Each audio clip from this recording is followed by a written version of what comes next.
Welcome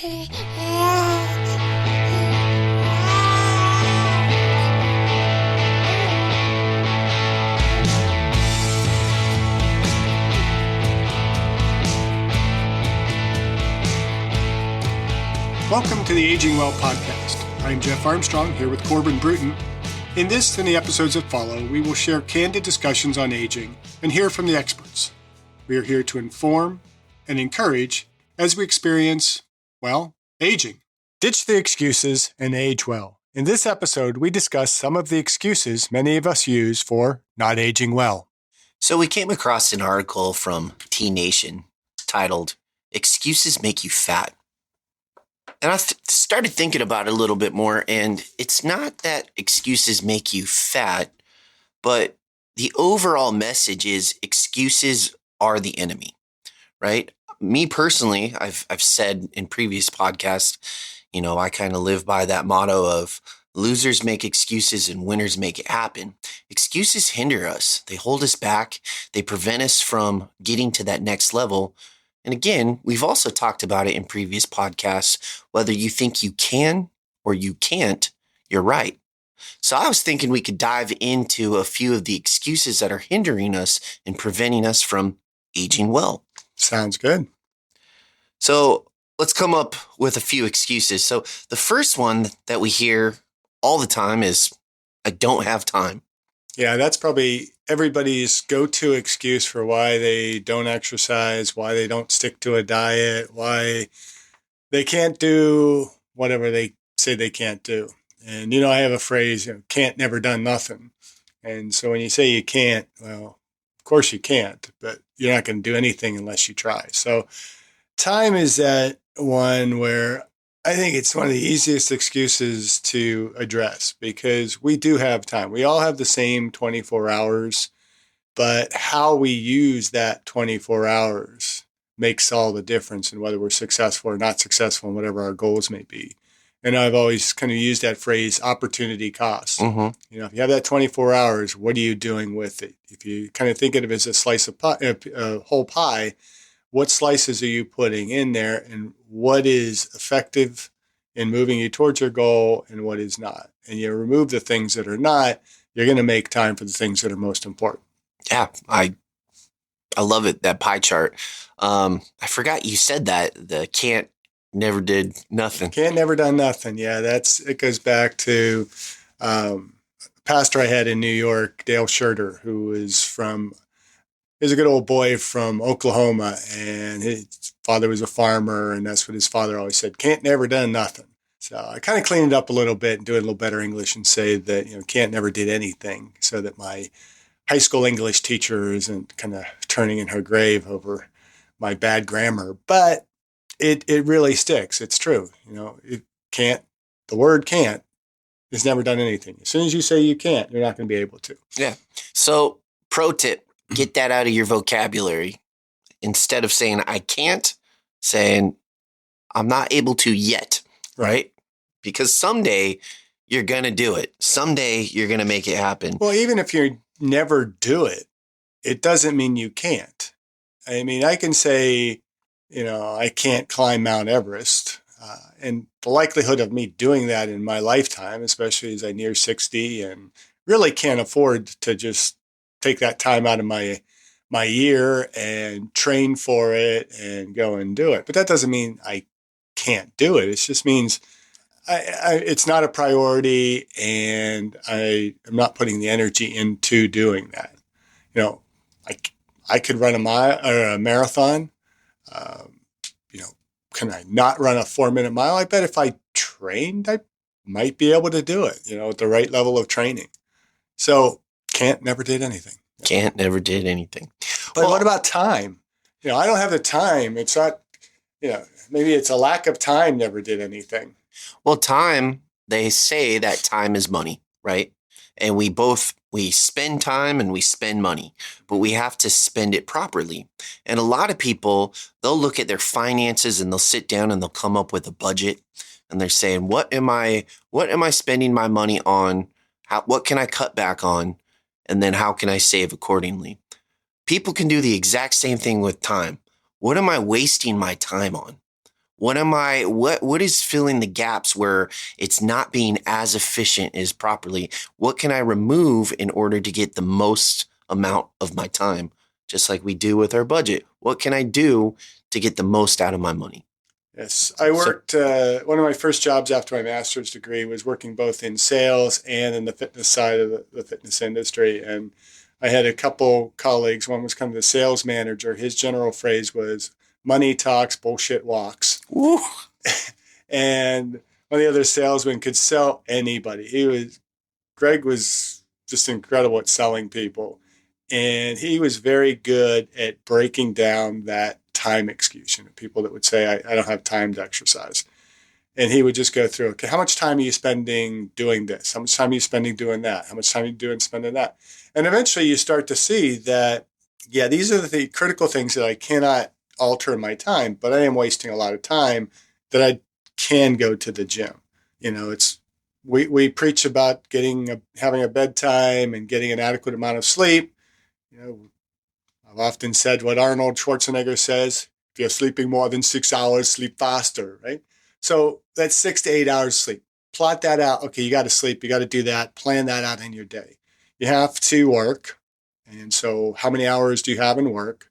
Sometimes you can't affect your commute. I have an hour commute each way. So that takes a big chunk out of my opportunity to work out. You have to eat, so you have to do meal times, your meal prep times. There's certainly time you need to spend with family and do those types of things. But do we need to spend as much time on Facebook as we spend, or social media, or watching videos on YouTube? How many hours do some of our listeners waste watching cute cat videos on YouTube or Instagram Or TikTok. or TikTok? Yeah. I don't even waste time on TikTok. Yes. Or just watching TV, or playing video games. And even those of us that are older and we're attempting to age well, we still spend time on our phone doing stupid, wasteful stuff. And you can't carve out 30 minutes a day or even 15 minutes here and there to do some exercise. It doesn't have to be 3 hours at the gym. It's just, how much time can you devote to exercise? How much time are you willing to devote to exercise? And then just plan accordingly. Do what is going to be most effective in that available time. I mean, I have about 45 minutes to maybe an hour to work out in the early mornings if I can get my butt up out of bed early enough. And then again, that's my potential excuse, is that I'm just too tired. I can't get up, because I have that window that if I'm not done before 6 o'clock and up and showered, then I mess up everybody else's schedule going forward. And so I got to get up and do it. I discussed my epigenetics test with True Diagnostic co-founder Hannah Wendt in episode 162. Epigenetic testing measures baseline and changes in your pace of aging, giving you the power to steer your anti-aging or health and wellness journey in the right direction. I learned that I am aging well. Click on the affiliate link in the episode description, use the promo code AGEWELL, and receive a 12% discount on your epigenetics test and monitor your pace of aging. Let's dive into excuse number 2, which hopefully none of our listeners use this excuse, which is, I am too old. Bullshit. Yeah. Never too old. Never too old.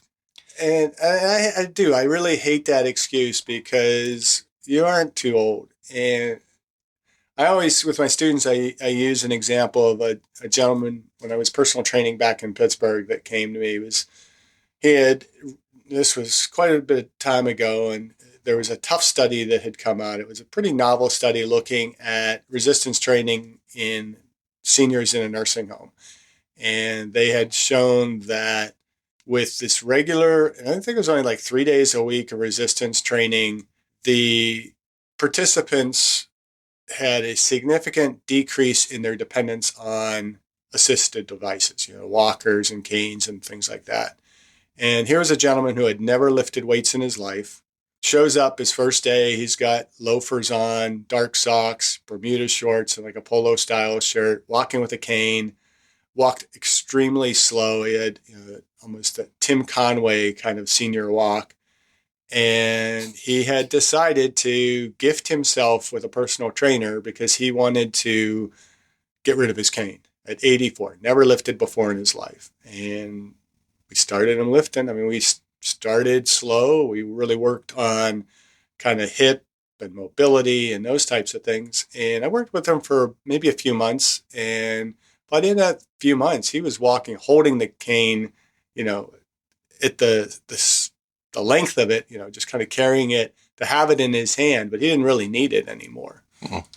And there were several seniors. This was at a Jewish community center in Pittsburgh, and almost all of the clientele there were seniors, the retired individuals, and they were all very active, and a lot of them lifting weights. They had a pretty active weight room in there. Worked with a couple senior women that were a lot of fun to work with because they'd come in all kind of dressed to the nines in their exercise clothing and everything else, but they were doing it. So it's never too late. Yeah, they're eager, those senior ladies. I remember when I was the activities director and I put on that exercise program, what started off with only like 3 or 4 individuals, we ended up getting 20 plus that would come and just do the workouts with me. And, some of them we did have to modify just due to mobility or whatever the case, but you saw a huge difference within their posture, with their balance, with their stability, with their, you said the gait, like when they're walking, like everything just got better. It's important to lift no matter what. And I would even put a twist on that cop out and say, what about it's too early to start lifting, or it's too early to start exercising? It's like, it's never too early either. I mean, granted, you don't take an infant and start putting a barbell on their back, but I was telling students, it's like what happens when you take an infant and just grab onto their feet? They immediately start to push against you. That's resistance training. Mm-hmm. So from the moment we pop out of the womb, we are capable of beginning to do some level of resistance training that can strengthen our muscles, strengthen our bones, and help progress us toward aging well. Yeah. No, I agree. I think that excuse needs to get thrown out the window. Now, what are your thoughts though on how young somebody really should start resistance training? My thoughts? I think the earlier the better. I know, like with my goddaughter, when she was an infant, I would, just kind of resist with my fingers essentially, or take her legs and lift it back and have her push on it, or take the arms and have her pull me in and just get that mobility. I know a lot of very dedicated sport coaches where they want their child to be an athlete does the exact same thing. Once the kid starts to age a little bit more, I think just going through the motions of movement is really important. Like, just get out, just go do something, move on the frontal plane, move on the sagittal plane, move on the vertical, like just jump, run around, play. And then I would say roughly around the age of 8, just take lighter weights. Don't go super, super heavy, but I don't really think there's that much danger that could happen, even though that's kind of a myth. I think if we slowly add resistance weight, I think it's way more beneficial. Yeah, I mean, that myth that you're talking about was that you would damage the epiphyseal plates, right, and prevent them from growing. Now, from that standpoint, yes, there is a risk of damaging the epiphyseal plate, and that extends all the way up until your early 20s, really, as you're lifting weights, because it's not until you're about 25 when your last long bone epiphyseal plate begins to seal up so that your growth has stopped. But if you're going to damage the epiphyseal plate, it's because you've done something stupid, or if you're a kid, it's probably you have a stupid coach that has not instructed you properly. I would say for starting, obviously resistance training can be done throughout, and that should be a huge incorporation into our PE programs in schools, which tend to be increasingly lacking. But I think from a standpoint of lifting weights it really just comes down to when is the kid emotionally ready to begin a more regimented, progressive, periodization type of resistance training program. And that could kind of ebb and flow for the child as well. I mean, they might be really interested for a while and then lose interest. And the key is not push them, but to just let them develop that natural interest and enjoyment in it and have that accessibility. And as they are capable and as they are willing, teach them proper technique. Technique is priority, build technique, technique, technique. And then eventually you start adding weight to that and they get stronger and stronger. And there's a ton of kids who are really young that are doing incredible strength feats and things like that. Yeah. That they're interested in it. They're not being pushed into it too much. And there should be a little bit of push, I think. I think it's important for parents to try and get the kid to try it out and get interested in it. But it just can't be, focusing on a one repetition maximums and things like that for young people and old people. I mean, I don't think anybody really needs to focus on their one repetition maximum and lifting for maximum weight. It should be simply for progressing strength, building muscle hypertrophy as we age.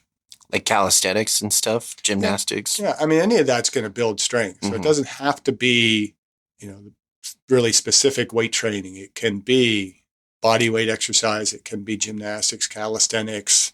There's a lot of different ways to build strength in the body. One last thing before we move on to excuse number 3, but as far as like the I'm too old excuse, Jack LaLanne. That's all I'm going to say.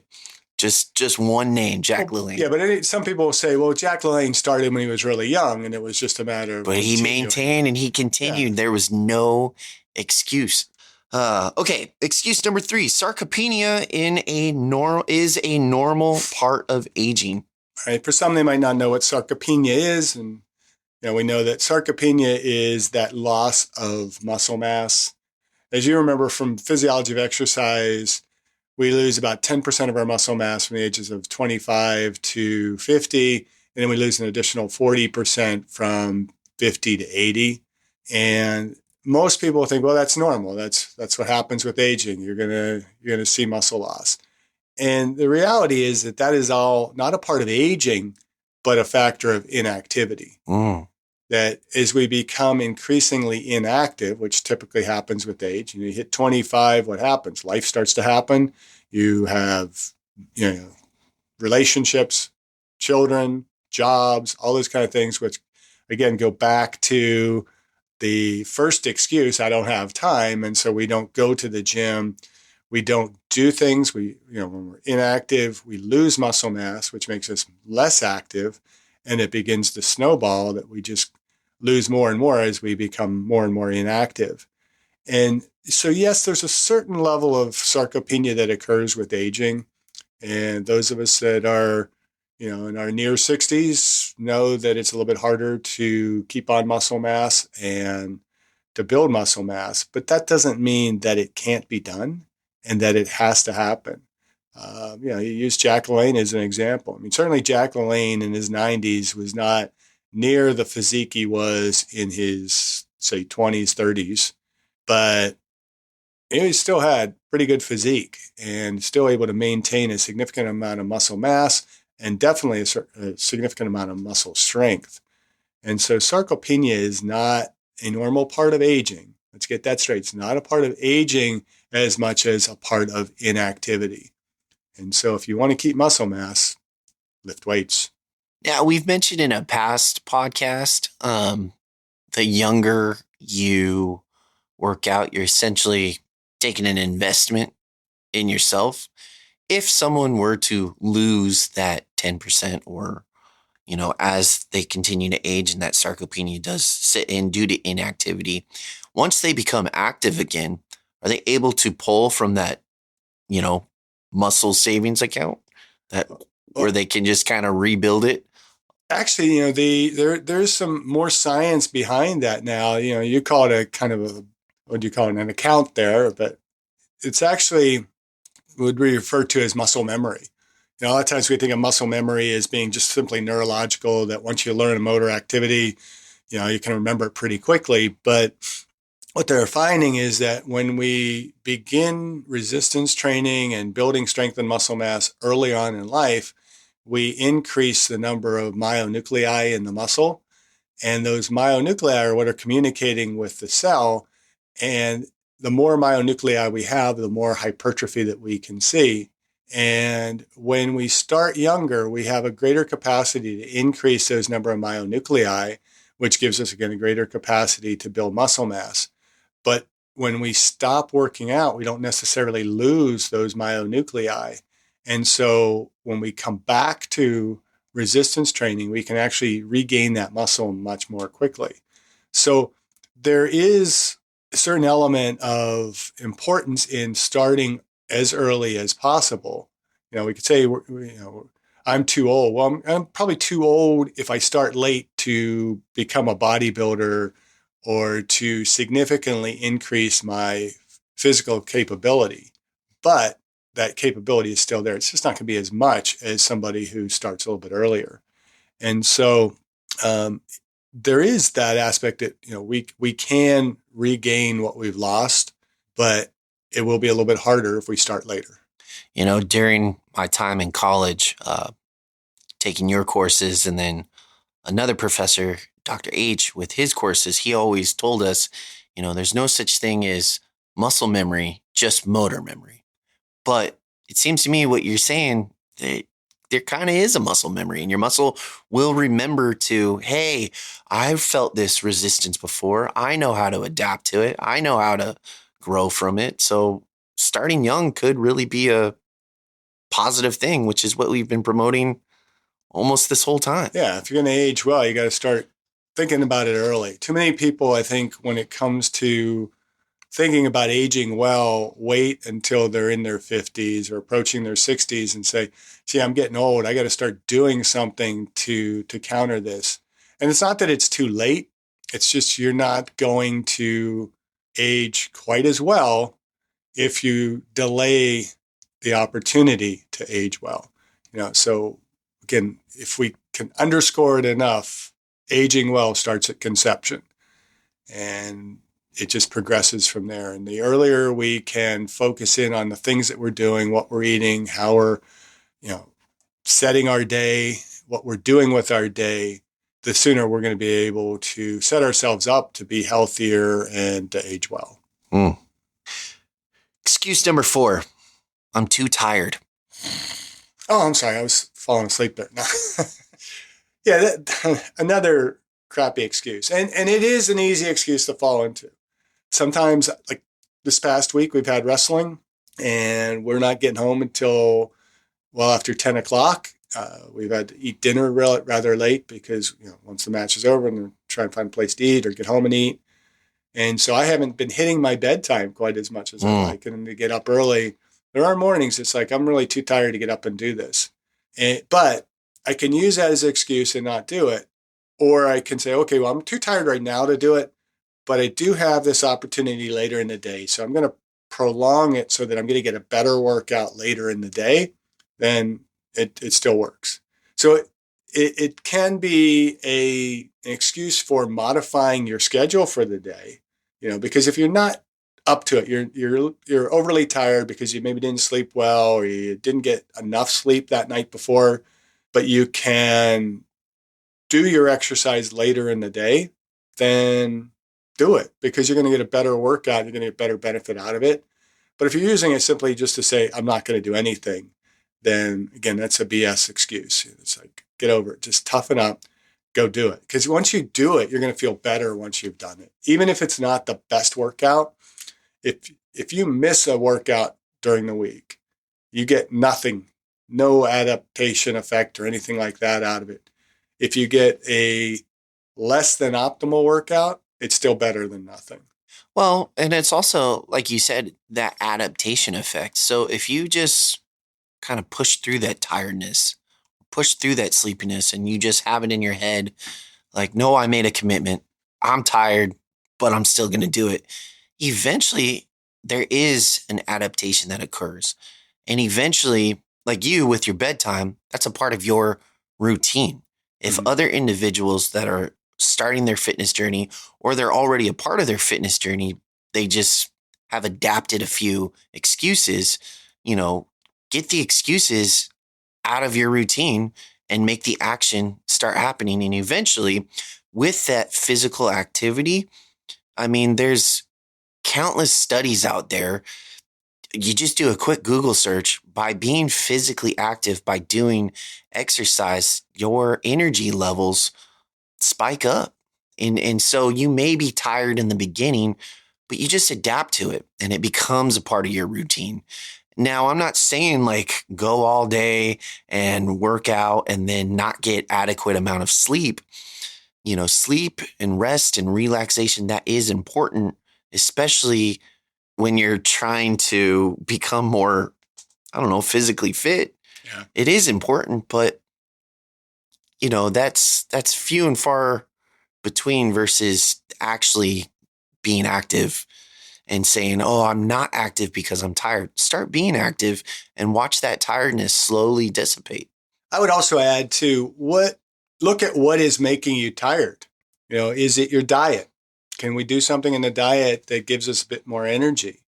Is it our sleep patterns and correct your sleep patterns? Is it stress at the job? Well, then exercise is going to help that.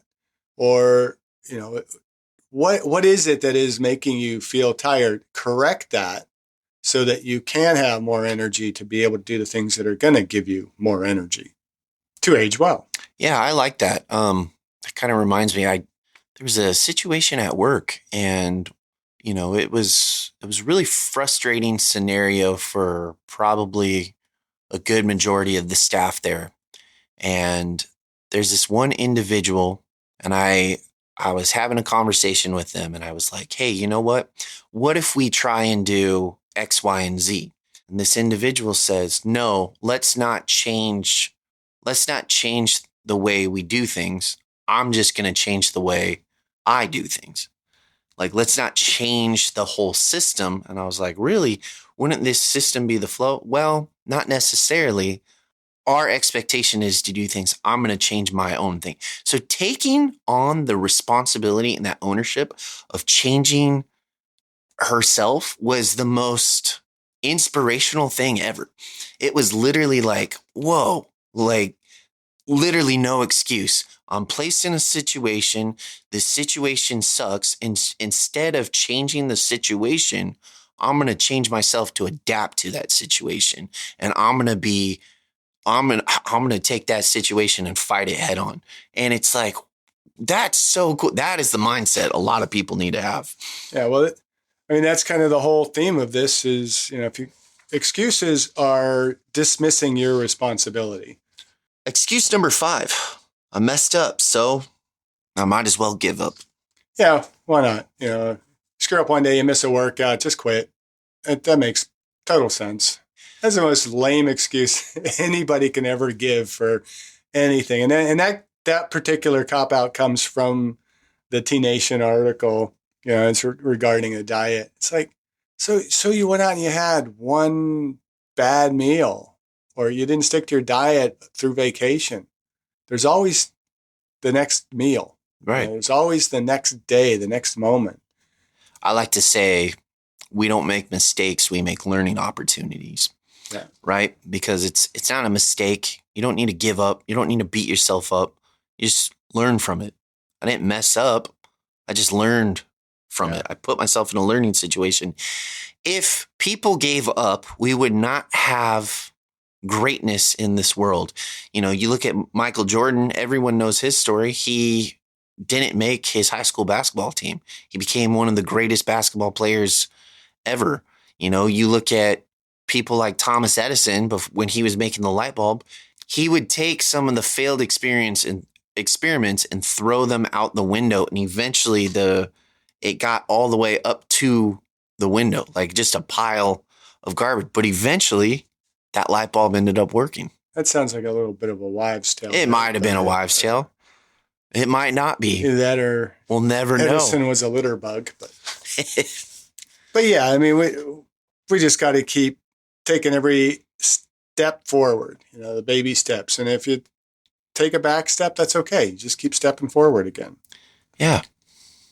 I don't know. I hate that mindset. I messed up, and so I'm gonna give up. Yeah. Excuse number 6. I don't have good genetics. That's a horrible excuse too. I mean, I don't have good genetics. I could tell you that. I'm sorry, Dad, but I'm never going to have a great physique. But I can get stronger, and I'm probably in better shape at almost 60 than I was certainly at 50 or even younger to a certain extent. So you do the best with the genetics you have. You might remember always use the quote from Per Olaf Astrand, if you want to be an elite athlete, choose your parents wisely. Okay, some of us didn't choose our parents particularly wisely for physical prowess, physique, and those types of things, but we certainly probably picked them for the right purposes that we are fulfilling our lives for. And if you are not a good responder to exercise, and there are non-responders to exercise as well as there are, really good responders. About 15% of the population on each end are either non-responders or high responders. You have those people that go to the gym, they just look at a weight and their muscle grows. I hate those people, but they exist. Not entirely. I mean, they have to actually do some work. But then there's also some who they can work out daily. They're doing everything right, and they're just not seeing significant gains. That could be frustrating. But the thing to understand is you're still getting stronger. If your weights are going up, you might not be getting as strong as the next person, but you're getting stronger, which is making you able to be more active. There are tons of other physiological benefits other than muscle hypertrophy when it comes to lifting weights. Your cardiovascular benefit, you're still getting health benefits, even though, your VO2 might not be going up high enough for you to be, a star marathon runner or something like that.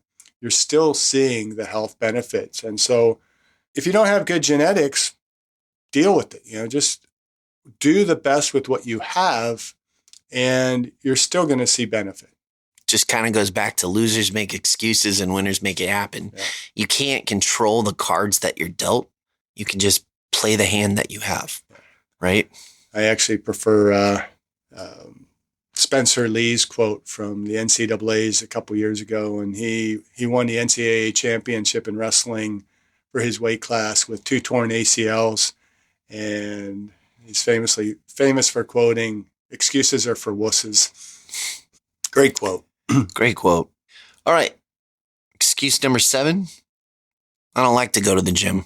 Then don't go to the gym. Do your exercise somewhere else. Yeah. I don't like going to the gym. And I tell this to my students all the time. Having been a personal trainer for years and working in the fitness industry, I find it very difficult going to the gym sometimes because I'm watching other people work out and I feel that need to go over and correct technique or do the job of being a personal trainer. And it takes focus away from my own opportunity exercise. And so I work out at home. I have a gym at home. I have the space. I've acquired equipment over time, and that works great for me. Some people might not even want to do the weights. They might want to just do body weight type of stuff. Find what works for you. I've often been asked, what's the best cardio equipment? And my response is always, and you probably heard this in class several times, my response is always, what do you like to do? Because what you like to do, you're going to do. And for you, it's going to be the best equipment for you. It's going to give you the best outcome. I could say, treadmill is the best, or stair stepper is the best, or the air assault bikes are great because you get upper body and lower body going. But for many people, that same equipment is going to be sitting in their garage, their basement, their exercise room, acting as a drying rack or, just collecting dust in the room because they don't use it. But somebody else can go out and buy the crappiest piece of equipment, but they use it every day and they get in great shape doing it. So don't like going to the gym? Don't go to the gym, but find a way to exercise and work your cardiorespiratory endurance, your muscle strength, work on flexibility, and improve your body composition. Well, also, that's no longer an excuse in today's day and age, right?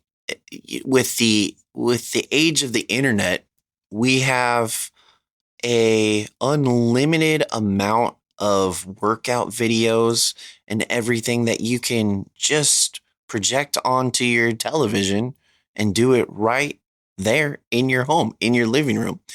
You can go to literally any store almost and just buy 10 to 15 pound dumbbells and start there, right? You also, with the age of the internet, you can connect with another group that shares the same interests in you. Some people do boot camps at a park. They just set up cones and they just do their own little boot camp. Some people get together and they go hiking. Some people get together and they have morning runs. Now, if you're not a runner, like I said, some people get together and they have like parking lot weightlifting. It's There's literally no excuse at this point in time to say I don't like to go to the gym. You don't have to go to the gym. Yeah. The gym can come to you in this day and age. Like it's not an excuse. Now, there are some that will say, I don't like, when they say I don't like going to the gym, they're saying I don't like lifting weights. Right. And for those people, I would say, you got to figure out how to like it, because it's not going to be to your health benefit not to do some level of resistance training. And so if you don't like barbell training and lifting weights, you don't like machines, can you do basic calisthenic type of movements? Yeah. And if you're really more focused on cardiorespiratory endurance, can you incorporate a little bit of high intensity interval training to where you're using resistance in that, more of the high intensity interval resistance training, as opposed to just your normal long, slow distance, which is going to be okay to a point for your cardiovascular health. But if you're not doing anything that is going to steadily improve your performance capability, you're going to eventually see a decline in your overall health and well-being. And so if you don't like the gym, find a way to do gym-like activity that's going to help to build strength and to maintain that muscle mass. Air squats, push-ups, find a monkey bar and just do pull-ups, right? I mean, it's ultimately, you're still going to need to find a way to progress those. And that's one of the big challenges. I think, people say, oh, just do air squats. Well, how many air squats can you do a day that is going to be of benefit to you? Eventually, you're going to have to find a way to overload that. But find something to a means of overloading it that is not associated with the gym that you don't like going to. You have a kid, put them on your back from birth and, just follow, Milo of Crete, and just, by the time they're a senior in high school and they're 220 pounds, you're squatting a pretty heavy weight. There you go. I don't know that most people would want to do that, but, it is a way of progressive overload. That's the key. It's following those basic principles of adaptation, which are progressive overload, specificity, recovery, and avoiding the principle of reversibility that you need to follow. How you follow those, as long as they're physiologically sound methods, you're going to get the right adaptation. And you're not going to build 1,000-pound deadlift lifting at home using dumbbells. If that is a goal, then, and you hate going to the gym, you're kind of either you got to change your attitude about the gym or you got to change your goals. But, and I might even argue that if that is your cop-out, to say, I don't like going to the gym, then what can you do to change that attitude? Maybe you're going to the wrong type of gym. Maybe you've been going to these bodybuilding gyms where everybody is in great shape and building big weights, and you're feeling insecure there. Go to another gym. I mean, as much as I don't like some of the principles at places like Planet Fitness that don't really promote that progressive overload and heavy lifting and things like that, and they almost encourage people to remain, go to the gym, pay your membership, but remain rather sedentary and out of shape. those are still places you can go and you're going to get some benefit out. You hopefully will eventually outgrow that gym. It's a gateway gym. Right. We Kinda need like- those gateway gyms. Kind of like Zumba's a gateway exercise. I guess. I would say it gets people moving, it gets them active, but eventually they're going to have to branch out to something a little bit more intense, like resistance training.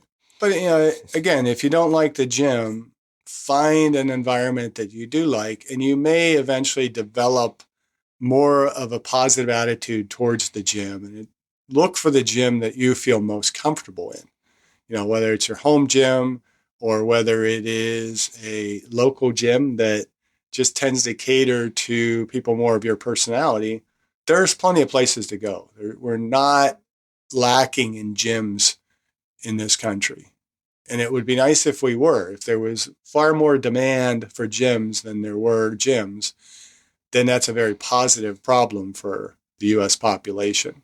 Far more demands for gyms than there were gyms. Yeah, meaning that rather than having a population that only about 23% meet the minimum physical activity guidelines. Oh, yeah. We have 100% of the population wanting to significantly exceed those guidelines. Gotcha. And they don't have quite the access. That, to me, is a very positive problem that can be easily resolved. Maybe not easily resolved, but can be resolved. So in conclusion, I would say stop making excuses. Get rid of the word can't. Instead of saying I can't do something, say I haven't mastered that yet, but I'm working on it, right? It's just simply, I haven't done that yet, but I'm going to. Instead of saying I can't, change it into a positive, I can do this. Soon, I will be doing this. Stop using the excuse of time. If you don't have time, figure out why you're wasting time. What are the areas that you can fill in order to be physically active? And then stop listening to the myths that are out there. I'm too old. Sarcopenia is a real thing. Oh man, it is what it is. Stop. There are myths. Take control of your life and make it happen. So bottom line, ditch all the excuses. And I promise you, you're going to age well. Thank you for listening. I hope you benefited from today's podcast. And until next time, keep aging well.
If you have topics you would like to have us discuss on the Aging Well podcast, please click on the links in the episode description to send us a text or record your message or comments. We'd love to hear from you and how we can help you age well. If you benefit from the Aging Well podcast and would like to support the content financially, please click on the Support the Show link or support our affiliates and advertisers.